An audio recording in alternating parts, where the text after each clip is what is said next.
கடகராசி நேயர்களே, 2026 குரு பெயர்ச்சி சூப்பரான குரு பெயர்ச்சி. உச்சம் பெற்ற குரு உங்களுடைய ராசியிலேயே வந்து உட்கார்ந்துக்கிட்டு இருக்கு. நன்மைகள் செய்யுமா அப்படின்னா ஆமாம், நன்மைகள் செய்யும். கிங் மேக்கராக உங்களை மாற்ற போகுது. முக்கியமான இடங்களில் மிக முக்கியமான தலைமை பொறுப்பு கொடுக்கும். தலைமை பொறுப்பையும் கொடுத்துட்டு கூடவே இருக்கிறவங்க வச்சு ஒரு குடைச்சலையும் கொடுக்கும். என்னடா இது கிடைச்சதை நினச்சி சந்தோஷப்பட்டோம்னா அது தக்க வச்சிக்க முடியுமா முடியாதா அப்படின்னு ஏங்குற அளவுக்கோ இல்லை கவலைப்படுற அளவுக்கோ சூழ்நிலைகள் உருவாக்கி தரும். தொல்லை கொடுக்கறதுக்கு ஒரு குரூப் இருக்குதுனாலும் உங்களை காப்பாற்றுறதுக்கும் உங்களுக்கு சப்போர்ட் பண்ணுறதுக்கும் இன்னொரு குரூப்பு ரெடியாக இருக்கும். உங்களுக்கு விசுவாசிகள் கூடுவாங்க. குடும்ப விவகாரங்களில் மட்டும் வெளியே யாருக்கிட்டையும் சொல்லாதீங்க. கொஞ்சம் குழப்பமான நெருக்கடியான சிக்கலான சூழ்நிலை தான் இருக்குது. அதை தவிர்க்கவே முடியல. அதே நேரத்தில் தெய்வ அனுகூலம் அதிக அளவில் வந்து சேருது.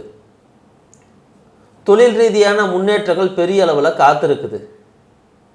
வெளிநாடு எங்கேயாவது போகணும், வெளிநாட்டு தொழில் செய்யணும், வெளிநாட்டிலேருந்து பணம் வரணும், இந்த மாதிரி ஏதாவது இருக்குது அப்படின்னா அதுக்கு முயற்சி செய்யுங்க. வெளிநாட்டில் சொத்து வச்சுருக்குறோம், அதெல்லாம் விற்றுட்டு வந்துடலாமா அப்படின்னா விற்றுட்டு வந்துடுங்க. எவ்வளவோ நன்மைகள் இருந்தாலும் இந்த வெளிநாடு சார்ந்த இந்த விஷயங்களில் மட்டும் உங்களுக்கு அவ்வளோ தூரம் நன்மைகள் இருக்கிறதா எனக்கு காட்ட மாட்டேங்குது.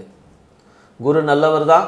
மற்ற கிரகங்கள் எல்லாமே உங்களுக்கு சாதகமாக தான் இருக்குது. இருந்தாலும் இந்த குடும்ப விஷயம் மட்டும் அவ்வளவு சரி வரல. வெளிநாடு சமாச்சாரமும் அவ்வளவு சரி வரல. உள்ளூரில் இருந்து என்ன செய்ய முடியுமோ செய்யலாம். விவசாயம், பால், அரிசி, தண்ணி, பயணம் சார்ந்தது, வண்டி வாங்கி விடுறது, ட்ராவல்ஸு, டூரிசம், ஹாஸ்பிட்டாலிட்டி, இதை ஒட்டி இருக்கக்கூடிய என்ன வேணாலும் செய்யுங்க. உங்களுக்கு சப்போர்ட்டாக இருக்கும். ஆனால் வெளிநாட்டில் இருக்கிறது மட்டும் ரொம்ப யோசித்து செய்யுங்க. செஞ்சதுக்கப்புறம் பேமெண்ட் வரல, ஷிப்மெண்ட்டு மாட்டிக்கிச்சு, கேன்சல் ஆகிடுச்சு, இந்த மாதிரியான சிக்கல்கள் வந்து வருவதற்கு அதிகமான வாய்ப்பு இருக்குது.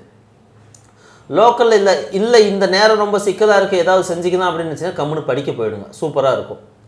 படிப்பு ரொம்ப அற்புதமாக வரும். வேறு எதுக்குள்ளேயும் பெரிய அளவில் உங்கள் மனசை போட்டு குழப்பிக்க தேவையில்லை இல்லையா? உங்களை டெடிக்கேட்டடாக ஏதோ ஒரு இடத்துல வச்சு உங்களால் தொழில் செய்ய முடியுமான்னு பாருங்கள். நீங்கள் கட்டாயம் தப்பிச்சுக்குவீங்க.